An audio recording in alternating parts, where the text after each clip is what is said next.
perhaps information on some arrests? Yeah, well, since the evening, we were expecting that the protest is going to start, as they said, at midnight, around 12 a.m. But we started seeing some activities early in the evening last night. But very few activities where kids would just run on the road. They put some branches on the road, they put stones, but police were very fast in responding to such. So other than that, when the midnight came, I think more newsworthy thing that we had was in Kanyagude district, where the community that lives close to the N2 were able to put some branches, tree branches on the road, and they banned those branches, but we were able to respond to that as well. We just had an incident where there was a shooting incident to a truck driver, a truck that was traveling towards Mozambique. We do not know whether it's a part of the protest or it's just a criminality that's happening there, so we cannot conclude for now. And also there was a vehicle that was hijacked in the same area.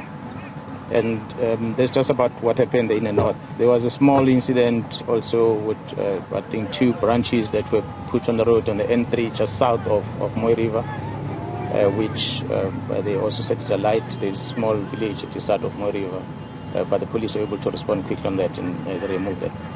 So, but in Hibadin, in the south, we had 2 vehicles that blocked the road. We confiscated those cars and we arrested, and we will try by all means to make sure the owner will never get those cars back again, if all possible, because they knew what they were doing. So we'll try and forfeit them to the state as much as we can. So there's few arrests that we've effected for people that were blocking the road, refused to disperse even after they were warned to get out of the road. But other than that, it's just normal crime initiatives that we've been having. We've been recovering firearms as we're doing stop and searches and the likes. I just want to quickly go back to the truck driver, General. Was that truck driver killed or did he survive that attack? Yeah, well, he was not injured, fortunately. He survived. The other person, the owner of the other vehicle that was hijacked, is the one that was injured when they hijacked his car. Lieutenant General, my apologies. Going forward now, we do expect that there might be more protests this evening. Are you ready for deployment? How many officers are we going to see in the streets? I'm sure you will have heard when we announce our operations. We expect these protests to take place today, so our deployment will have been before these protests, as we started on Friday, and today we continue operations, and beyond today we remain alert because we do not know what is it that they might want to do. It's quiet now, it's very quiet all over, but I think they had a bit of a challenge with regard to the transportation to move some of these protesters to come to the city. I've said it before and I'm saying it again that as KZN police, we never receive any notice for any march. Had we received a notice of a march, we would have planned it and planned the route that they were going to use. So as such, we just don't have any notice for any march. We don't know what is it that they're going to do next, but we remain alert, and our members are all over, and I'm sure you might have seen that communities are also out there. They're not blocking anybody, but just standing on the side of the road, being alert, and just to keep eyes and ears and be able to mobilize the police as one incident happens. Commissioner Nhlanhla from KZN, do you have any number of the protesters that have been arrested? I do know that some were arrested in Nhlanhla this morning. Yeah, well, as I come in here, I cannot tell exactly the exact number that was arrested. I know of the 2 in Jozini, next to the area where the blockage was on N2. I know a couple of them in the south. Also, for now that I know at the top of my head, it's about 10 protesters, but I'm not sure what has been the latest since I think in the past 2 hours I've been engaged, so I never really got to check the stats. General, I just want to find out from you if you can give us any information on those disruptions that were reported on the N3 in particular. I think it was Bergville, if I'm not mistaken. There was something also at Moy River. Do you have any further information on exactly what transpired? No, there was no disruption in Bergville. The only disruption, as I say, it's just south of Moy River. But also it wasn't much of a disruption. I think somebody took a few branches of the tree and put on the road and set it alight, and they ran away. So the police came and removed them, and it was over in less than 5 minutes. So, but there might have been stories yesterday with regard to EFF that gathered at Mabhida, and they were seen in buses and on the N3 driving. It was not really EFF. We had the Pick and Pay Union, which was hosting their own event at Mabhida. We policed that. Everyone has got to ride together. It so happened, unfortunately, they were all wearing red t-shirts and red caps. So from the eyes of the public, when you see red, then you'll assume that it is this political party, and yet it was not.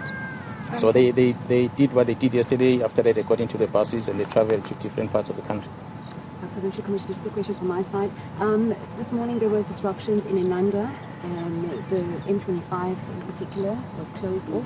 It has been opened though, but EFF members are saying they are going to close that road again. There were Nyalas and several police on the scene. Will those police be stationed there throughout the course of the day? We try by all means to cover all the critical areas.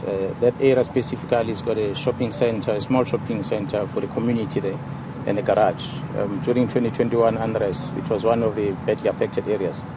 So the community structures in the area, which is the CPF and Committee in Blue that we work with, they've been alert, and because we told them if they destroy this, we can't expect the police to be in every corner in this province. We need communities to also stand guard and be able to protect their properties. And when they see something, they alert the police, and that's what happened. We were not there, and the community saw something because we're not far. We have got teams that are moving around.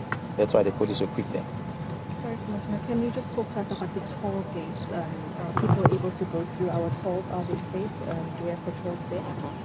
KZN is open for business, so everything happens as normal. It's unfortunate that majority of people might have taken leave today because it's anyway the holiday. But when you drive around, I'm sure you go to the beachfront around town, you'll see the number of buses that have got a lot of tourists that are here in Devon. That tells you that people are coming here to enjoy themselves, and we'll make sure that they enjoy themselves until they leave.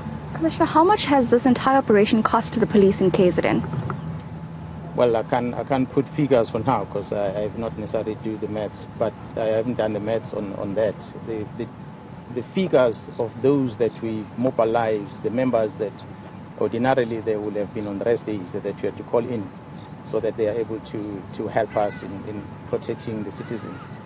We spend over 30 million rands for that, just KZN alone. So you can imagine, because we have to pay them special allowance for them to go on duty. There's obviously a lot of other costs involved, the fuel cost, as we are patrolling, aircraft cost money when it flies. So there's a lot of other costs that we'll be able to calculate that when the operation is done. Commissioner, we see that you're about to take off. Can you share with us your location? Where will you be flying over? No, it's an operational flight. So it's an operational flight. It's not a tour. I can't necessarily tell you where I'm going now. It's an operational flight. But really, I just want to do an assessment of the situation around the province, focusing mainly in those areas that were badly affected in 2021, and also our strategic critical infrastructure that we've identified, including national key points. So I want to just have a feel that all is good there, because I can only be able to confirm our forces where they are deployed if I see them. It's one thing to see it on paper, but it's another when you go around and you get to confirm that they are indeed in their posts. Thank you very much. There was one more for Zulu after question. So, Michelle, there you have it. We'll just move out of the Commissioner's way as he does just a bite for another colleague. But we, of course, let's just go around this way. Please mind this little transition here, because what we want to show you, Michelle, is that business continues as normal. You'll see here in the background a number of people who have come through using this park for their own activities, their own sporting activities. Now, the provincial commissioner will be taking flight in the helicopter you've just seen, where he's going to conduct really just do an oversight activity to look at the areas across Durban that are affected, perhaps get to national key points as well. He says a number of people have been arrested, not giving us the exact number at this point, but painting a picture that they have all under control seemingly seemingly for now, we also hear that this operation, with the additional deployment of police, including taking those who are supposed to be on rest, has cost the police more than 30 million rand just in terms of taking policemen or the police officers who are on leave currently to be on duty today. So